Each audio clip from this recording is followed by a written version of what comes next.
Yeah, I think, if we're going to talk about the federal vision issues, I think one last thing I want to briefly touch on is the distinction between law and gospel.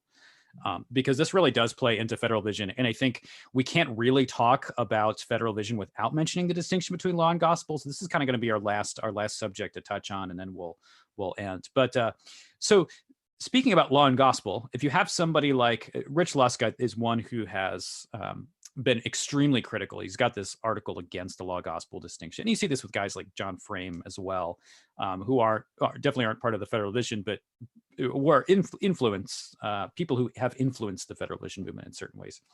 So what would you say, I mean, as one who has kind of looked into these issues in the past, and I know you've probably spent more time on the New Perspective on Paul than you have really with federal vision, but at least in the past, who has looked into federal vision, I mean, what do you think the primary differentiation is in terms of what the law gospel distinction is from these different views?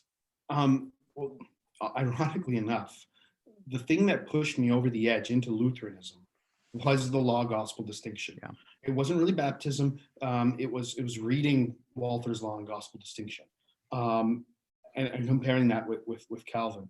The law gospel distinction makes it clear that there are two different types of words of God to us.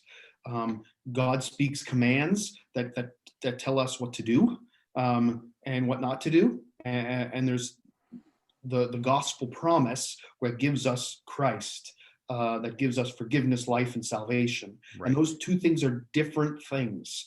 And so how this works out is your obedience to the law is not a sacrament. Your obedience, if you listen to God, you're only doing what you should have done. God doesn't bless that. You don't get forgiveness because you did something, either before regeneration or after regeneration. It doesn't work that way. But the law can only tell you what it is you're supposed to do, and it cannot give you the power to do it.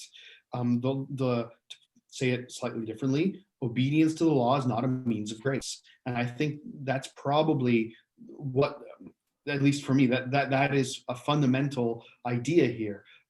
If you need the ability to keep the law, that has to be given to you by the gospel, given to you through the means of grace.